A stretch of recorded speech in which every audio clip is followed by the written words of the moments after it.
Fabrício, eu só quero falar uma coisa importante, porque tem mais vídeos, tá? Tem mais coisa. O Fabrício foi pra lá disfarçado de bolsonarista. É primeiro que já correu risco, né? Foi lá, falou que tava lá na manifestação e tava lá ouvindo as pessoas. A impressão que eu tenho, Fabrício, a gente vai mostrar mais vídeos depois aqui, é que alguns anos atrás, quando as manifestações do Bolsonaro eram realmente muito grandes, você tinha muita gente, era mais heterogêneo e você tinha alguns personagens folclóricos. Agora que a manifestação se reduz e fica pouca gente, parece que ficou só os doidinhos de bairro, né, velho? Foi isso que você viu lá, né?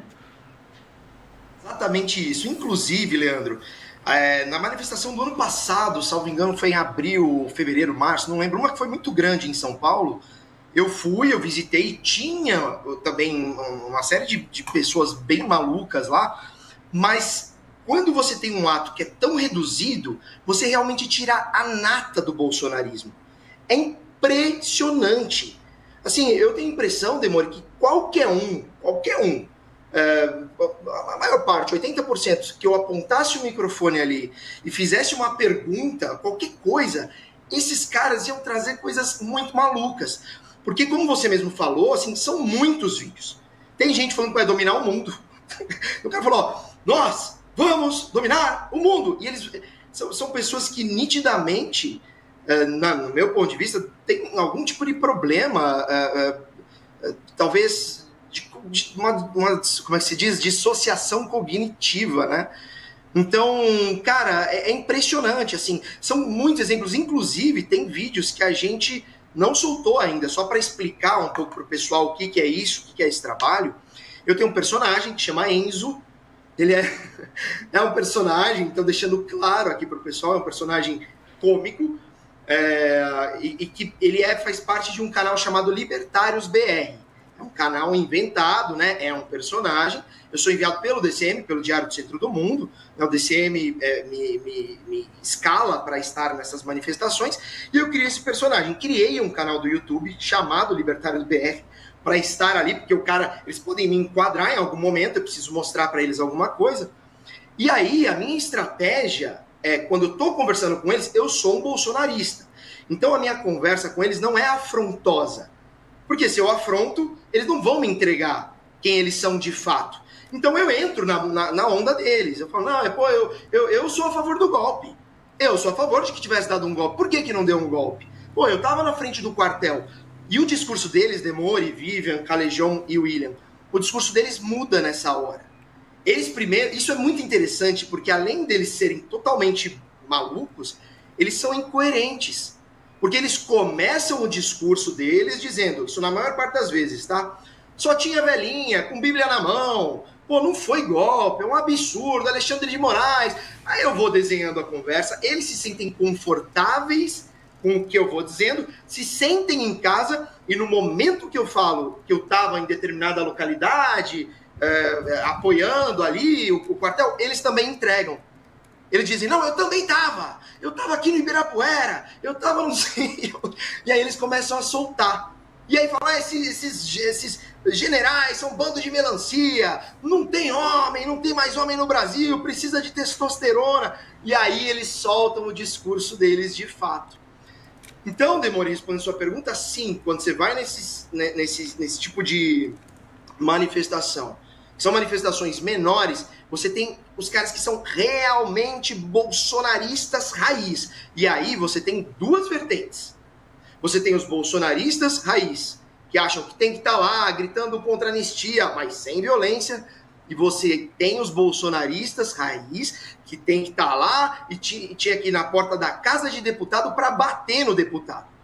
E a gente tem vídeo também mostrando isso. Porque você estava acontecendo, né? Eles não tiveram um caminhão de som em São Paulo, porque afinal não tinha público para isso, tinha umas 500 pessoas em São Paulo, no máximo. Eles tinham um megafone que ia passando de pessoa para pessoa, com o organizador acompanhando. E aí vem um senhor, a gente tem também essas imagens, isso a gente pegou ao vivo, eu estava ali no meio da bagunça mesmo, estava ali no meio do ato. Tava uma senhora falando, sem anistia, orou, rezaram, enfim, tudo mais. Aí veio esse senhor. Falou, isso aqui é uma palhaçada, tinha que agredir, tem que bater nesses caras, vocês estão deixando os parlamentares bolsonaristas elegeram Alcolumbre, a gente tem que cobrar desses caras. Aí começou uma briga entre eles, quase se agrediram, cara. Eles só não se agrediram porque o pessoal do ato entrou no meio e falou, não, chamaram a polícia, aí veio polícia, deu uma bagunça toda.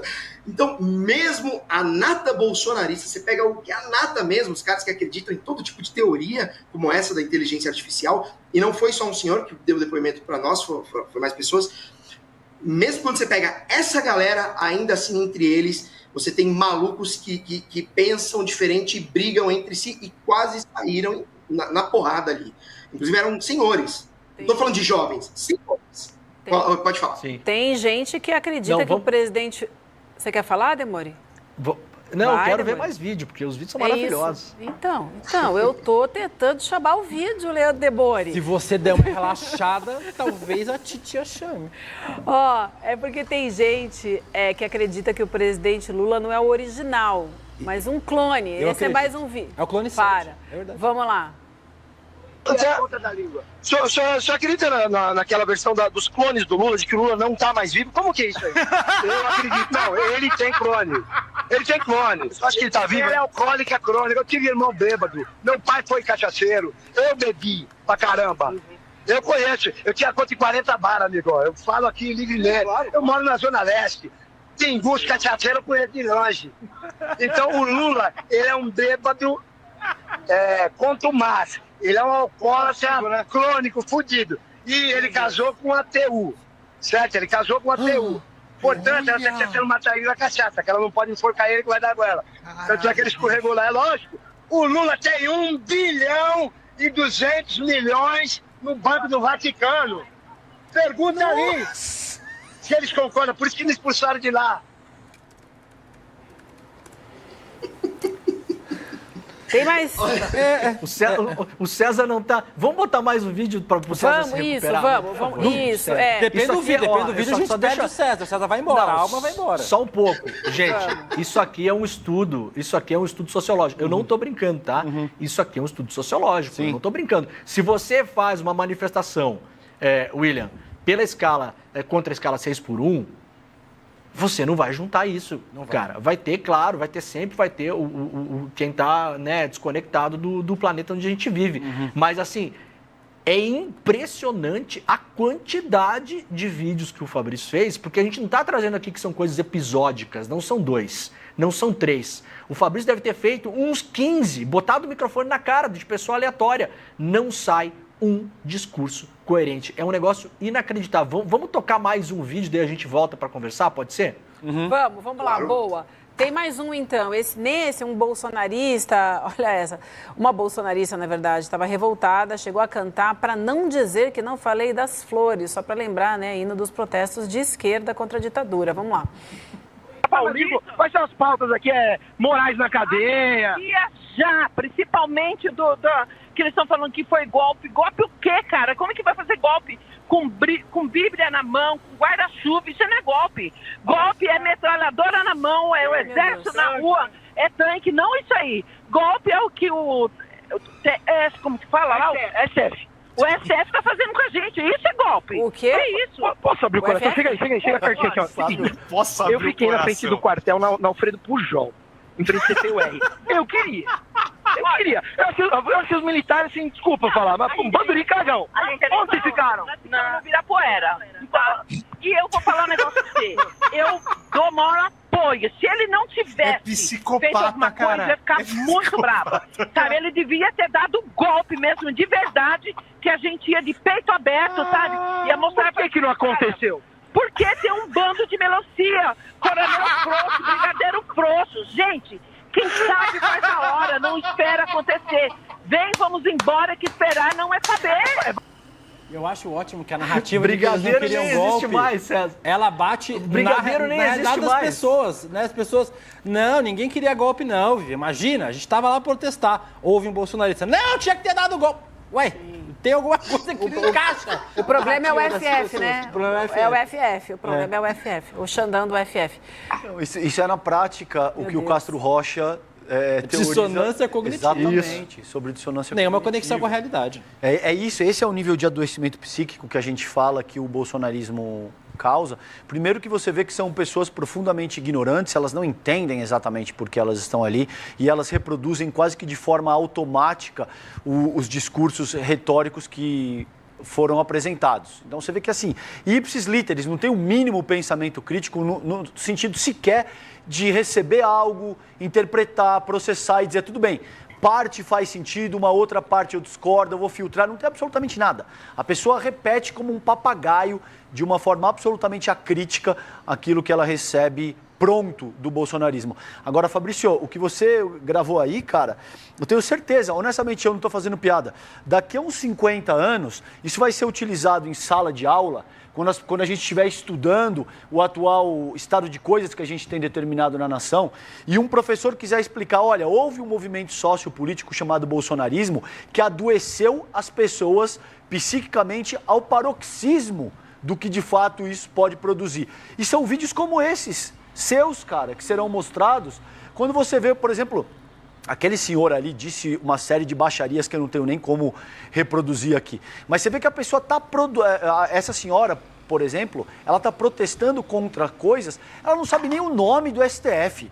William, o que ela está protestando? Exato, é o FFF, como é que é o nome daquilo mesmo? Aqui no chat falaram que ela falou é o FGTS. Ela confunde coisas assim absolutamente elementares, cara. Você não tem a mínima noção do que você está dizendo. E esse tipo de coisa, de clone do Lula, de que o Lula, enfim, é tão estapafúrdio, é tão absurdo, que isso seguramente, vídeos como esse, Fabrício, serão utilizados no futuro para ilustrar o estado de coisas que a gente tinha determinado no país nesse momento, cara. Se a gente chegar até lá, né? Porque a onda aí da extrema-direita que a gente vem enfrentando, claro, eles têm perdido apoio, né? Então eles estão menores, mas esse é um movimento mundial, a gente sabe o que a gente está enfrentando no mundo, né? A gente sabe o que a gente está para enfrentar aí em 2026, não é brincadeira, né? Então, claro, isso aqui é o famoso tragicômico, né? Então a gente olha, assiste vídeos assim, eu estava presente lá, é doído ouvir o que se ouve, mas é muito perigoso, cara, é muito perigoso, porque se a gente em 2026 elege, por exemplo, um Tarcísio, se é que ele vai sair a candidato, o Tarcísio é a extrema-direita, uma máscara de PSDB antigo lá, de PSDB do Alckmin, PSDB do Serra, né? Então, a gente olha para isso, né, muito assustados, porque de fato é bizarro. Tem muitos outros vídeos que mostram o que está aí, mas eu enxergo, Calejão, de que isso que a gente está enfrentando é um fenômeno social e que, por mais que ele esteja menor, ele não está eliminado. Ele não é um movimento para a gente ignorar. A gente tem um Trump nos Estados Unidos, hoje, claro, acabou de ser eleito, já está com a popularidade caindo, mas na Europa a gente tem esse movimento, a gente tem nos Estados Unidos, a gente tem no Brasil isso aqui, que quando a gente tiver um nome da extrema-direita, esse cara vai estar presente e vai conseguir muito voto. Então, por isso que eu acho tão importante o trabalho que canais como o ICL faz, que o DCM, Revista Fórum e outros canais aí que fazem também, porque não é fácil, cara. A gente luta contra uma mídia hegemônica, além da mídia hegemônica, a gente luta contra canais do WhatsApp, contra todas as redes sociais que são gerenciadas por pessoas de extrema-direita, assumidamente de extrema-direita, como Instagram, Facebook e todas as demais aí. Eu não consigo enxergar uma rede social que esteja do lado da esquerda. Ou seja, todo o processo de comunicação não está na nossa mão. O que a gente tem é aqui o trabalho que a gente faz. Vocês fazem maravilhosamente bem, que é o ICL. Os outros canais, como o DCM, que é o canal que eu presto serviço, que eu estou lá, que eu faço parte. Então, eu acho muito fundamental a gente ter pelo menos essa visibilidade. O que esses caras pensam? O que eles trazem, de fato, no âmago deles? Por isso que eu faço esse personagem. Fazer parte deles para eles se sentirem à vontade para falar. Só um parênteses. Tem dois depoimentos, eu acho que não deve dar tempo da gente passar os vídeos, mas tem um cara ali que ele estava cantando, orando e etc, estava todo emocionado, chorando, falando de Cristo, etc. Eu vou entrevistar ele, ele fala que quer o Lula no caixão. Meu Deus. Imediatamente, ele tá lá emocionado, orando, aí eu vejo o cara orando, falo, deixa eu falar com esse cara. Aí eu vou pôr o microfone na boca dele e falo, não, porque eu sou Lula no caixão, gritando assim. Muito louco. E uma outra senhora, cara, eu até fiquei com dó. Eu quase não postei esse vídeo. Eu só postei porque realmente eu tenho compromisso com o jornalismo. Uma senhora bonitinha, fala dócil. Eu vi assim, ela tava com um cartaz, prenda-me. Um negócio muito louco. Aí eu fui entrevistá-la. O que é esse cartaz, né? Li ali. Ela pediu, ela falou, antes de começar a entrevista, peraí. Ela tira uma máscara do bolso, tampa, põe um boné e o óculos dela, ou seja, quase não dá para identificar. Ela falou, mas por que a senhora fez isso? Não, porque senão minha família vai me identificar e eles vão saber que eu tô aqui, eles não podem saber que eu tô fazendo isso. Uma senhorinha, cara, de uns 70 e poucos anos. Aí eu falando com ela, conversando com ela, ela revela que o que ela quer na vida dela, a partir de hoje, é ser presa e ser trocada por uma outra pessoa que está lá, parece que é uma mulher que tem filhos, ela pedindo, por favor, STF, troque a pessoa que está lá dentro por mim. Deixe eu presa e tire aquela mulher. Eu falei, mas e a sua vida? Você está abrindo mão da sua vida? Ela falou, não tem problema. Por isso aqui eu topo fazer isso. Eu falei, mas e a sua família? Não importa. Isso é mais importante. Cara, isso foi tão forte ali pra mim. Foi um negócio, eu falei, caramba, cara, que loucura. Pode falar, desculpa. Não, eu acho que o César quer complementar aqui, mas a gente ri, né? É claro, não tem como não rir desses vídeos, mas é gravíssimo isso que você traz pra gente. E cada um de nós aqui conhece alguém assim, tem no convívio. Uma pessoa que está totalmente desconectada com o que está acontecendo no mundo. E isso é assustador, porque essas pessoas acreditam de verdade nisso. Não é fingimento, não é fake. Não é. Elas têm essa certeza, César. Tem um aspecto importante dessa fala do Fabrício, que é o seguinte, gente, o bolsonarismo atua muito em cima dessa carência, dessa necessidade de pertencimento que o ser humano tem.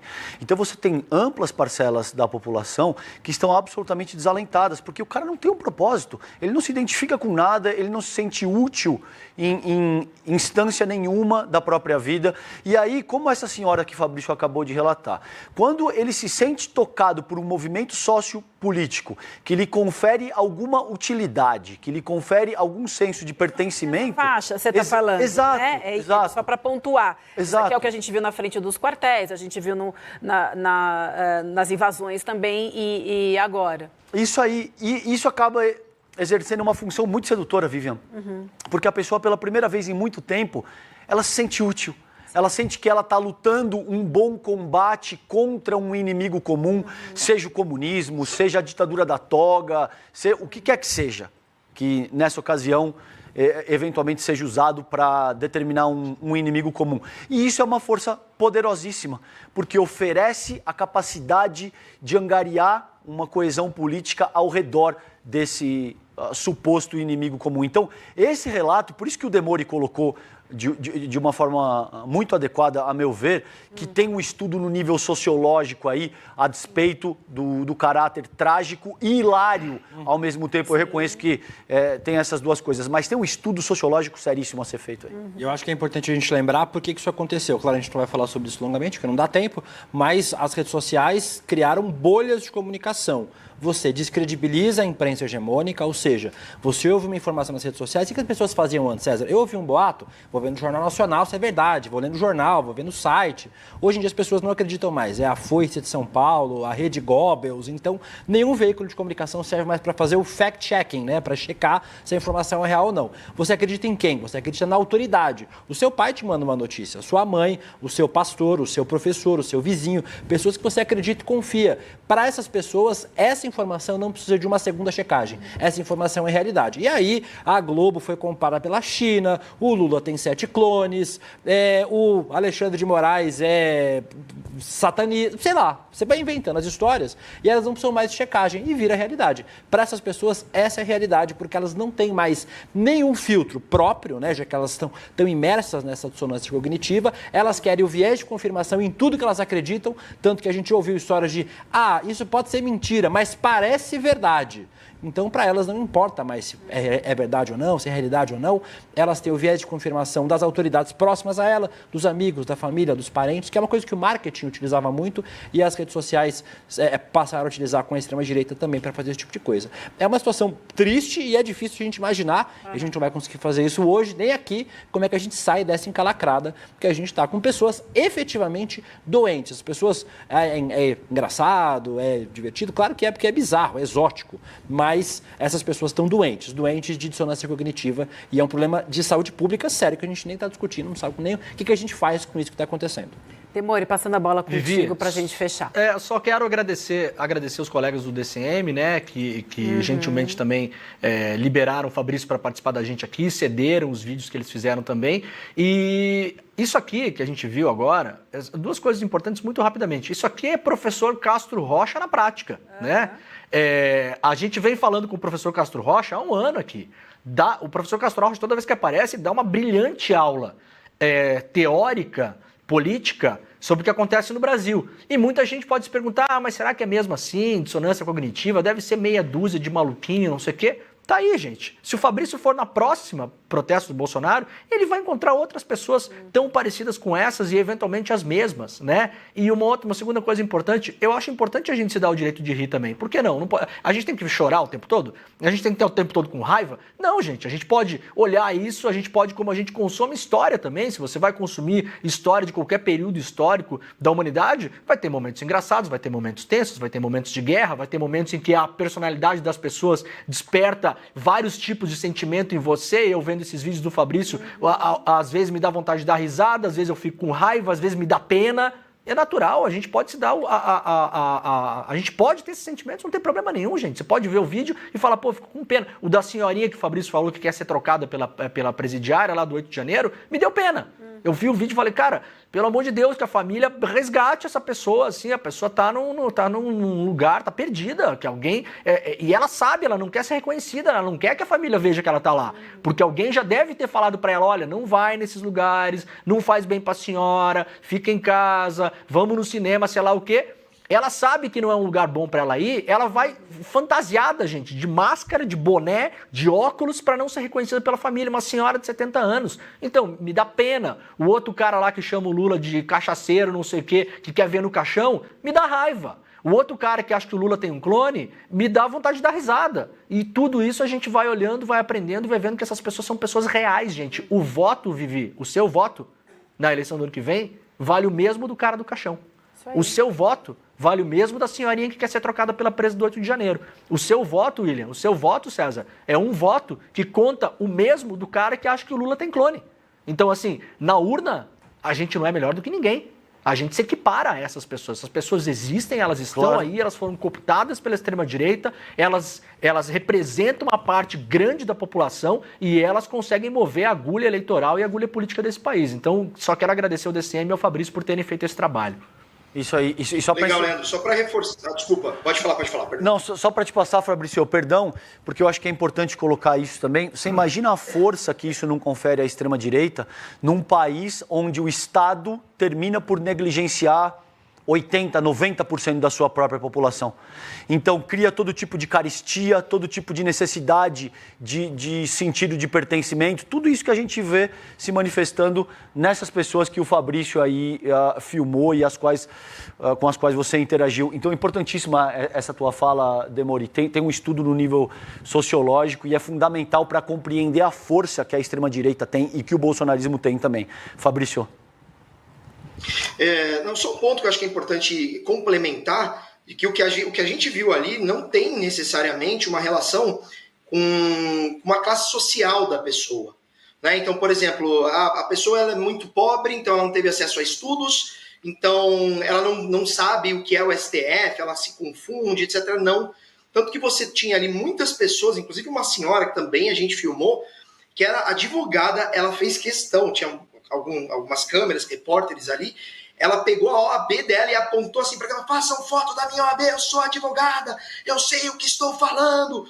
Então, assim, são pessoas que isso não aconteceu só com ela, além tinha um vereador lá, agora me fugiu o nome dele, um japonesinho de São Paulo. Então, quando a gente relaciona ali a ignorância mesmo dessas pessoas, né, no sentido de ignorar a informação, e não de uma outra forma mais, né, pejorativa, não tem relação com a classe social das pessoas. Porque a gente tende a acreditar que a pessoa que não teve estudo, então não vai entender. Não, ali são pessoas que até têm formação, né? E só para complementar também, concordo em gênero, número e grau com o Demori, né? A gente pode ter pena, a gente pode rir de algumas situações, ter raiva de outras se desesperar. Tinha momentos que eu ficava desesperado, falando, não é possível, né? Mas é isso, né? É isso. É o que a gente, a cada vídeo que você vê, a cada manifestação das pessoas ali, há um sentimento, né? A gente tem que se permitir, sim, que, inclusive na live, acho que até a gente mostrou aqui, o Pedro Zambarda cascava de rir ali, o Panchorra também, que está com a gente agora lá no DCM. Então, acho que é fundamental essa tua fala também, Debora, né? Da gente se permitir sentir o que de fato esses caras estão entregando pra gente ali, né? Quero agradecer ao Demore, ao Calejão, a Vivian e ao William pelo convite, ao ICL, estou à disposição. O DCM é um parceiro aqui do ICL. A gente tem grande admiração por todos os profissionais que atuam aqui no canal.